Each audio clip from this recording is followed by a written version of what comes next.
কোন কোন গ্রামে মূলত গিয়েছেন এবং সেখানে পরিস্থিতি কেমন লেগেছে? আমরা শুরুতে খানকানাবাদ ইউনিয়নে গিয়েছি, তারপর খানকানাবাদের পর আমরা ডোংরা গিয়েছি। ডোংরা বেশ কিছু এলাকায় আমরা পরিদর্শন করেছি।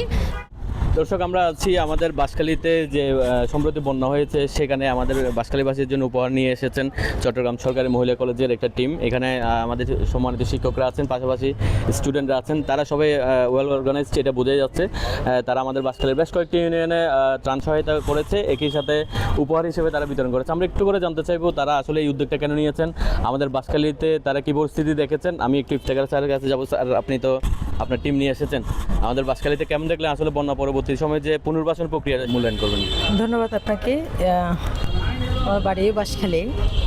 তো ইতিমধ্যে বাঁশখালী বন্যায় ক্ষতিগ্রস্ত যে বিষয়টা সেটা পুরো বাংলাদেশ জানে। বন্যা পরবর্তী পুনর্বাসনটা যে আরও ব্যাপক এবং এটা আরও যে প্রয়োজন, যেভাবে সাধারণ মানুষ জানার কথা সেভাবে প্রচার হয় নাই বা এটা অনেকভাবে বুঝতে পারে নাই। কিন্তু আমরা যখন আজকে আমাদের স্টুডেন্টরা সরাসরি এসেছে, আমরা যখন ঘর বাড়িতে গিয়েছি, এটা দেখে এটা বলার অপেক্ষা রাখে না। মূলত শিক্ষার্থীরা চট্টগ্রাম সরকারি মহিলা কলেজের যে সকল শিক্ষার্থী আমাদের এই অঞ্চলে আছে যারা ক্ষতিগ্রস্ত, তাদের খোঁজখবর নিয়েছে, তাদের বাড়িতে গিয়েছে, তাদের আশেপাশে আত্মীয় স্বজনের বাড়িতে গিয়েছে, তাদের সাথে যতটুকু সহযোগিতা করা যায় ওইটুকু চেষ্টা করেছে। ইতিমধ্যে এর আগেও চট্টগ্রামের বিভিন্ন কলেজ এসেছে, আমিও এর আগেও এসেছিলাম, এইবারও এসেছি। তো এটা আমাদের জন্য একটা বিশাল বিষয়, এবং যেহেতু আমার বাড়ি এইখানে, এই দুঃখটা আমি আরও বেশি উপলব্ধি করতে পারতেছি। এমনিতে আপনি আমাদের বাঁশখালীর পরিস্থিতি কেমন দেখলেন? এই মুহূর্তে পানি নাই, কিন্তু আমরা যদি অলরেডি আমরা কোন জায়গায় গিয়েছি, এটা সরল খানকানাবাদে যেখানে গিয়েছি, ডোংরা খানকানাবাদের ঘরের মধ্যে থাকার কোনো অবস্থা নাই। দেখলাম যে বিছানা, বেড, বালিশ সব নষ্ট হয়ে গেছে। এটাতে খুব মানবতার জীবনযাপন। এই ধরনের প্রায় বাড়িতে এই ঘটনা এই অবস্থা দেখা যাচ্ছে আর কি। এবং আরও কয়েকজন দুঃখ করে বললো ঋণ করে ঘর করেছে কিন্তু থাকতে পারতেছে না। খুবই দুঃখজনক, হতাশাজনক। আমার মনে হচ্ছে এখন ওনাদের সহযোগিতাটা সবচেয়ে বেশি দরকার। আপনাদের এই কার্যক্রম কি অব্যাহত থাকবে? শিক্ষার্থীরা অবশ্যই চেষ্টা চালিয়ে যাচ্ছে, এবং শুধু শিক্ষার্থীরা না, চট্টগ্রামের বিসিএস সাধারণ শিক্ষা একাডেমির যে স্যাররা আছেন সবাই এই বিষয়ের সাথে সম্পৃক্ত। আমাদের ওভার স্কাউট আছে, তারা বিভিন্নভাবে কার্যক্রম চালিয়ে যাচ্ছে। অনেক ধন্যবাদ স্যার। যেমনটা বলছিলেন, আমাদের বাঁশখালীর কৃতি সন্তান ইফতেখার স্যার, তিনিও সরকারি মহিলা কলেজের একজন শিক্ষক। পাশাপাশি আমরা এখানে যারা উপস্থিত আছেন তাদেরকে আমি প্রিয় বাঁশখালীর পক্ষ থেকে, বাঁশখালীবাসীর পক্ষ থেকে ধন্যবাদ দিতে চাই। আমি একটু করে কথা বলতে চাই।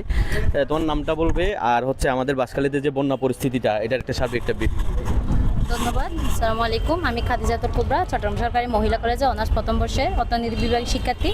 আমি বাঁশখালীরই সন্তান।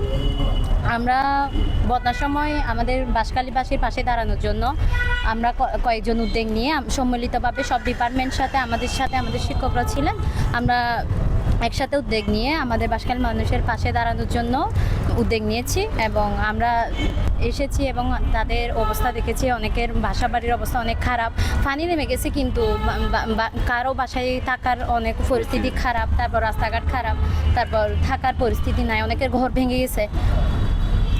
আপনারা কোন কোন গ্রামে মূলত গিয়েছেন এবং সেখানে পরিস্থিতি কেমন লেগেছে? আমরা শুরুতে খানকানাবাদ ইউনিয়নে গিয়েছি, তারপর খানকানাবাদের পর আমরা ডোংরা গিয়েছি। ডোংরা বেশ কিছু এলাকায় আমরা পরিদর্শন করেছি। কিছু কিছু এলাকায় রাস্তাঘাট, যেমন সাধারণ প্রত্যেকদিন আমরা নিয়মিত যে চলাচল করি তার রাস্তা অনেক খারাপ, যা মানুষের ভোগান্তি সৃষ্টি করছে। তারপর এরপর এসেছি আমরা পূর্ব ডোংরা বেশ কিছু বাসায় গিয়েছি আমরা। তারপর আমাদের কলেজের শিক্ষার্থী যাদের বাসা ক্ষতিগ্রস্ত হয়েছে তাদের বাসায় পরিদর্শন করেছি।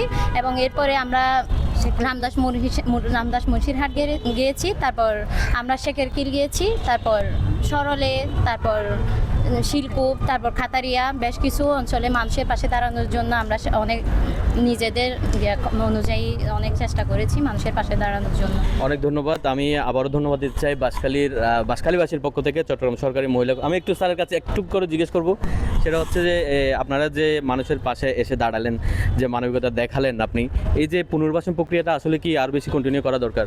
হ্যাঁ, এখানে সমাজের সবাই, বিশেষ করে এই এলাকার বাইরে চট্টগ্রাম এবং চট্টগ্রামের বাইরেও সবাই এগিয়ে আসা উচিত। এখানে ক্ষয়ক্ষতির পরিমাণ যদিও বাহির থেকে বোঝা যায় না, যদি এলাকায় যারা আসতেছে তারাই বুঝতে পারতেছে। রাস্তাঘাট এবং অনেকের ঘরের মাটির ঘরগুলো একদম মাটির মিশেই গেছে এবং মানে থাকার অবস্থাও নাই। তো এখানে শুধুমাত্র একটা সংগঠন বা কয়েকজন ব্যক্তি এগিয়ে আসলে হবে না, রাষ্ট্রের পক্ষেও একা সম্ভব না। সমাজের বিত্তবান ব্যক্তিরা এবং বিভিন্ন শিল্পপতি বা ব্যবসায়ী গোষ্ঠী সবাই এগিয়ে আসলে দ্রুত এটা ইয়ে করা সম্ভব হবে। অনেক ধন্যবাদ। চট্টগ্রাম সরকারি মহিলা কলেজের একটা টিম এসেছেন, তারা প্রতিনিধি হয়ে আমাদের বাঁশখালীবাসীর পাশে দাঁড়িয়েছেন। আমি বাঁশখালীবাসীর পক্ষ থেকে, বানবাসীর পক্ষ থেকে আমি সবাইকে আবারও ধন্যবাদ জানাচ্ছি। আর দেশবাসীর কাছে অনুরোধ জানাচ্ছি যাতে এই যে পুনর্বাসন প্রক্রিয়া যে চালু করেছেন আপনারা, যে সহায়তা দিচ্ছেন বাঁশখালীবাসীর জন্য, এই জিনিসটা যাতে আরও বেশি কন্টিনিউ থাকে এবং মানুষের পাশে আরও বেশি সহায়ক হিসেবে কাজ করে এই ভূমিকা রাখবে আমার বাংলাদেশবাসী, এই আশায় রাখছি।